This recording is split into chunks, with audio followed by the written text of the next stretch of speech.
Саламатсыздар ма? 2-ден 5-тен 3-ті азайтып көрейік. Қалай көрнекті түрде көрсетуге болады? Міне, бізде 2 дегеніміз 2 бөлік. 2 бүтін бөлік. Мына екінші бөлігін біз 5 бөлікке бөлейік. Теңдей етіп.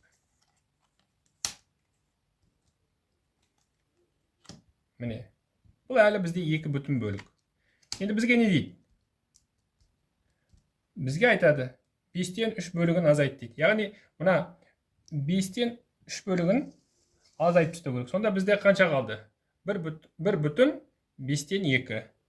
Бұны қалай жазамыз? Бұны былай жазамыз. 2-ні 1 бүтін 5-тен 5.